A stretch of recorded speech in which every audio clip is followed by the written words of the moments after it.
2024 was yet another year full of expected failures and new disappointments from Roblox that we've all become accustomed to. All kinds of terrible things that we've both seen before and never thought were possible happened, and they always set us off. So let's take a look back at those things as we recap the worst of Roblox in 2024. Also, don't forget to like and subscribe because we're so close to 600k, so let's get there.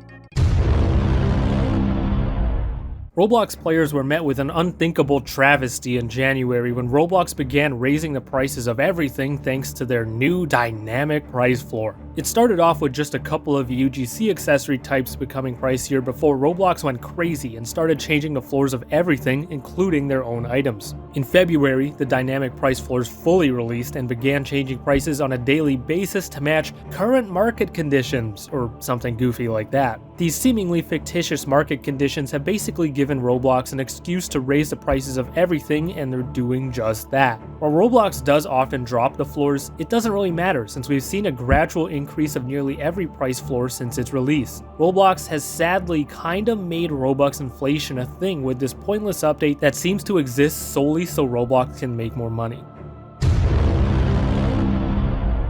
One of the most anticipated Roblox updates ever turned into one of the worst updates ever, just as many people, including myself, expected. Public UGC immediately showed itself to be a huge mistake when it released on April 15th, with people uploading human body parts within the first 24 hours. We've since had thousands upon thousands of knockoffs, stolen accessories, copyrighted accessories, dating items, and straight up disgusting things uploaded. Roblox moderation was clearly not prepared for it, and even Roblox knew this as they released it while they were developing tools to ensure the catalog is safe. Unfortunately, those tools and systems still don't appear to be in place because we're still getting all kinds of terrible items uploaded on a daily basis. All the knockoffs and copyright stuff that could get Roblox in trouble are one thing, but the worst part of this is the degeneracy public UGC has introduced. These awful avatars can sadly be seen in any game by anybody, including children who are seeing these stupid things made possible by public UGC and bad moderation. We've reached levels of avatar degeneracy unlike ever before, with seemingly more and more utilizing public UGC items every single day. Making UGC accessory creation available to basically everyone, I honestly believe, has done more harm than good to the catalog and the Roblox community. Account deactivation sounds like something that's fairly standard and harmless, but it actually immediately became a source of controversy. It basically allows users to deactivate their account and make it invisible for as long as they want, because you can reactivate your account. The day it was released on June 1st, infamous Roblox animation YouTuber and former star creator Notive used it to deactivate his account. If you don't know him, he was exposed for creating NSFW Roblox animations, including of minors' avatars, while he was a star creator. Roblox never punished him, so what he did was use account deactivation to basically run away, as he deactivated his main account as soon as it dropped. Other weirdos and degens started using account deactivation to hide either permanently or temporarily to avoid detection or escape punishment like Notive may have. There's also no way to tell if Roblox terminated a user or if they deactivated, so every time an account disappears, nobody knows if it was deactivated or terminated. Roblox announced the removal of user-made advertisements all the way back in 2023 and sadly followed through with it in 2024. User ads allowing anyone to create website advertisements for their content first opened to the public in 2008, making it one of the longest-standing Roblox features. These ads would constantly appear on your page in a non-intrusive way and present you with a random selection of things to see, most being games. It was a great way to stumble upon a new game or items you wouldn't have found otherwise, that were promoted usually with user-created graphics. It had charm and it was effective for both devs and users, but Roblox decided to axe it in favor of these sponsor pop-ups that appear in your searches. Roblox removed them to simplify advertising, but it has made RNG game discovery and game discovery as a whole so much worse. Removing user ads has resulted in poor content discovery for both advertisers and users, making it one of the most disliked updates of the year. On July 22nd, Roblox promoted a disgusting furry fetish game called Furry Infection on the Today's Picks tabs on every 13+ user's homepage. The game saw furries go after people, hug them from behind, make weird gulping sounds, then cover the people in blue or white liquid, forcibly turning them into furries. Yeah, it shouldn't be hard to tell how that's absolutely disgusting even without furry themes, and it just happens to be something some furries have a fetish for. It was immediately brought to Roblox's attention by Innovation Award nominee and owner of Guts and Black Powder, Fezizin, but Roblox did nothing. Apparently, Frezizin's Roblox contact told him that it didn't seem to break any of Roblox's policies, so the game remained on today's picks for the entire day. That's right, despite being contacted by a massive and super trustworthy dev regarding its problems, Roblox opted to not stop promoting a clearly disgusting game. Furry infections visits tripled in the day of and following its promotion, likely meaning Roblox exposed hundreds of thousands of people to furry fetish content. 2 days after that furry incident, a Roblox admin by the name of WoW13524 entered the spotlight when he leaked the release date for Roblox's The Games event. The next day, on July 25th, it was discovered that he owned several suspicious UGC items typically used to create degenerate-made avatars. Then people looked into his outfits and saw that he had a ton that were either suggestive in nature or named with bypassed words or even phrases. Further research revealed that some outfits, including a naked one, had existed for years, and it was publicly being used in random games for anyone to see. Someone who is supposedly his cousin called Turftol was also discovered to have multiple suggestive avatars that even referenced WoW13524. His bad outfits existing for years proved that Roblox did not do proper background checks before hiring him and giving him the admin badge. WoW13524 was likely fired a few weeks later as his admin badge got removed, but he is still active on Roblox and still uses an avatar that lacks pants. This whole situation really put into question if there were other degens amongst Roblox's ranks, and if that's why Roblox is so tolerant on disgusting content. Roblox did a number on the amount of free UGC items available when they introduced new selling fees to UGC Limiteds in April. When public UGC released, Roblox jacked up the price of uploading each individual UGC Limited copy from 10 to 30 Robux to 100 Robux. It doesn't sound like a big raise, but to put things into perspective, uploading a UGC Limited with 3,000 copies now costs 300,000 Robux instead of 30,000 to 90,000. Creators could only release 3 to 10 times less UGC copies for the same price due to these new rates, making it so much more difficult to afford making them. This hurt UGC Limited creation severely, but hurt free UGC Limiteds even more due to it becoming way too expensive to create. When it comes to potential monetary gain, the only thing a creator could get out of making a free UGC Limited was exposure, which many did to promote games. With the price per copy becoming so high, devs couldn't afford to create some or any at all to promote their content, leading to players having less free items to collect. The return of events after so many years without any non-brand backed ones was amazing, but the events and Roblox's reaction to our reactions wasn't so good. Roblox basically took what made events like EggCon 2020 bad and made it worse by including more games and providing less prizes. Everything has been a huge dev hunt with a ton of games with only a handful of prizes, although the Classic provided a really cool lobby that made up for it. But other than that, these events usually followed the same exact boring format that people didn't like before and has gotten very stale since. Roblox put out a follow-up blog post talking about the return of events and the future of them after the hunt concluded in April. In it, Roblox's VP of Developer Relations, Matt Curtis, went over feedback they received and how they'd use it to plan future events. The first point he mentioned was that users apparently love trying out a broad range of new experiences during the hunt. Well, one of the biggest and loudest criticisms of the hunt was how many games there were and how long it took to go through all of them to complete it. Somehow, Roblox seems to have completely missed or ignored it, as they now plan to continue dev hunts because they said it's what we like.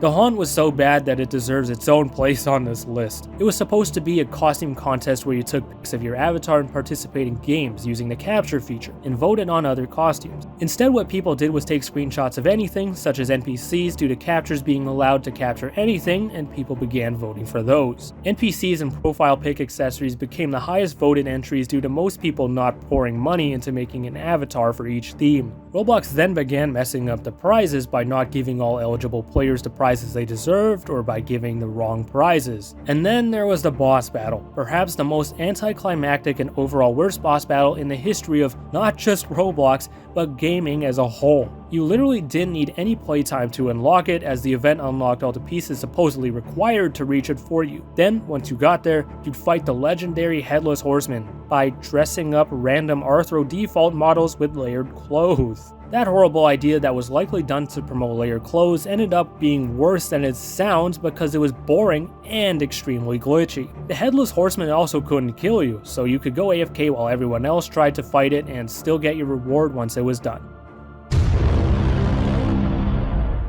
Ah yes, it's time for the annual Roblox moderation section where we go over some of the more basic notable moderation problems we saw in the last year. We've already talked about this, but UGC moderation was so bad all across the board that it's worthy of a mention again. Prior to public UGC releasing, UGC moderation was still a mess and saw items that were worse than a lot of the public UGC ones being allowed. Bathroom, club, and hangout games that saw disgusting stuff and players in them went unbanned, allowing them to gain hundreds of millions of visits. Meep City once again turned into a hellscape when bios were introduced, which constantly sees users give out private info, yet Roblox has done nothing. UGC items with solid black, white, pink, and possibly other colored textures would get banned in waves, likely due to people false copywriting solid colors. DSA reporting became highly abused, with Roblox DSA mods often falling for fake reports or banning harmless items, turning one of the best updates bad. Large amounts of false DMCA copyright takedowns occurred in the summer via people uploading decals of things and claiming their decal was stolen. Reports on games, users, assets, and communities that clearly egregiously violated the Roblox TOS often went improperly responded to or ignored completely. 2024 was unsurprisingly yet another year that showed how unreliable and unresponsive Roblox's moderation usually is,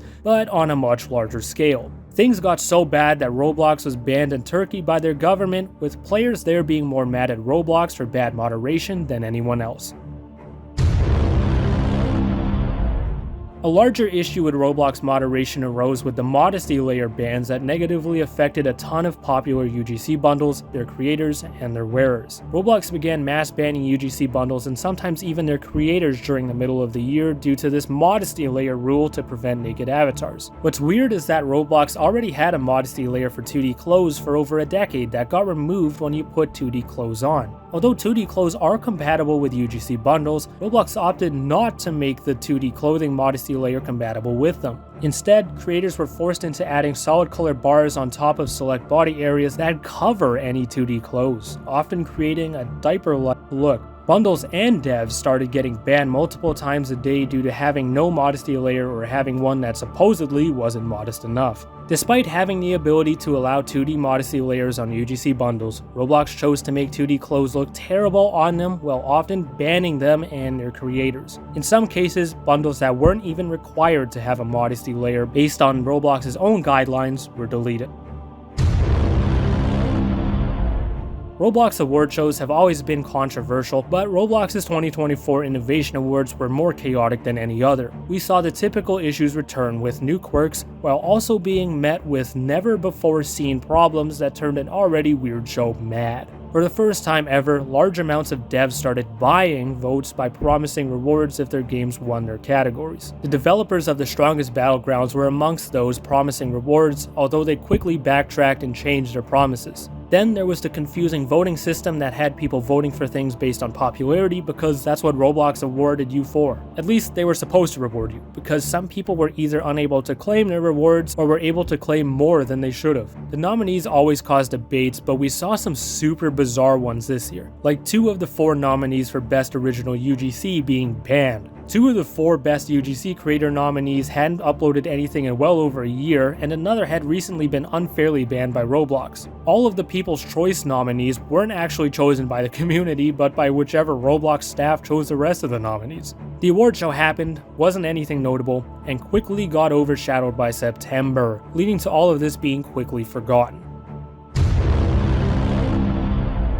In an effort to improve safety for under 13 users, Roblox banned them from playing both social hangout and freeform creation games. The social hangout aspect of this is where the problems begin, because this revolves around games given that genre by Roblox. With it revolving around genres, Roblox can wrongly deem a game to be a social hangout and prevent under 13s from playing it, while actual bad games won't be touched. A perfect example of this is Please Donate being banned due to it being classified as a social hangout, while Meep City is allowed because it wasn't. Both games could be classified as social games, but it's the far less dangerous one that's banned, while a horrendous one isn't due to Roblox's genre assignment. In theory, banning under 13 users from a certain genre is good, but Roblox or devs can always wrongfully choose a genre, making this a super flawed idea.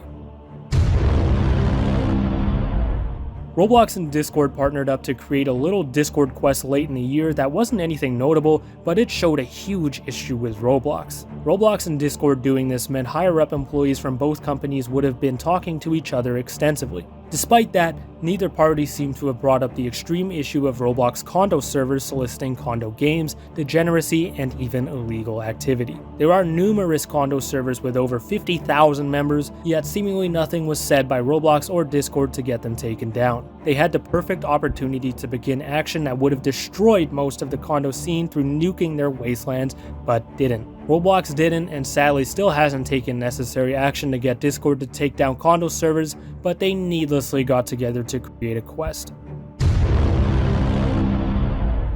It's no secret that Roblox wants to host online dating. They've openly stated so at the last two RDCs, but what they did in November was unexpected. Roblox has promoted online dating before, but through simple comments or reposting partner creators' content, not making their own stuff. That all changed when Roblox posted an Instagram video focusing on some girl's positive dating experience on Roblox. The entire video was basically disguised as a promo for a dead, boring tycoon, but it wasn't disguised well because all that was talked about was online dating. What's peculiar here is that the girl featured was discovered to be an actress along with several other people featured in Roblox's videos. By the looks of things, Roblox hired an actress to talk about her probably true to an extent positive online dating experience in Roblox. This all raised questions on why Roblox would glorify something that currently goes against their TOS and if they're planning to unban ODing sooner than later.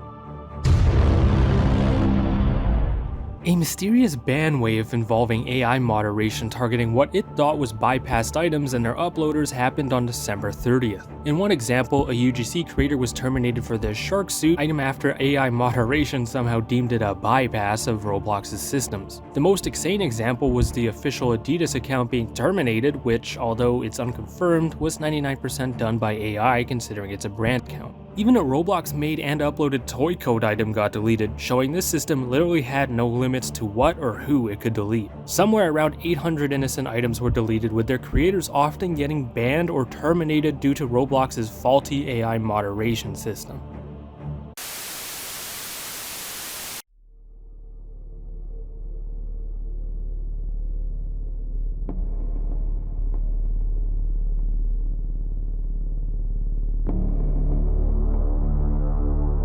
What we saw happen in September of 2024 was almost more insane than everything else from 2024 combined. The Roblox community was struck with something notably crazy nearly every single day of the month, which was enough for me to make a pretty long video on. For now, let's just go over the more definitive negatives from September, and believe me, there are a lot of them. RDC 2024 saw a handful of bizarre incidents occur, including David Baszucki still wanting to host online dating on Roblox. In his announcement during the 2023 5-year plan review, he seemed to not even realize that online dating was against Roblox's rules and still wanted it anyway. Several women claimed men were being creepy towards them at RDC, and although not many details were given, I did hear of a kind of stalker-like case happening. Roblox and Meep City creator Alex Neutron found themselves being sued for allegedly misusing a copyrighted song on the platform. A bunch of Roblox games containing perpetually controversial loot boxes were banned in Australia due to new Australian laws. The owner of Dress to Impress was accused of plotting to fake DMCA takedown and frame It Girl creator Mrs. Spongy over jealousy of It Girl's success. Dress to Impress's owner apparently did apologize to Mrs. Spongy, but only after rumors circulated that a doc exposing her would be released. YouTuber Nitro Lord was discovered to have linked his public Twitter alt where he retweeted NSFW Furry content on his Roblox alt account. He would apologize, but it wouldn't mention several details, including him liking NSFW Furry tweets when they were visible on his main account. It's believed Meep City silently added its controversial bio update that commonly sees minors give out private info sometime during September.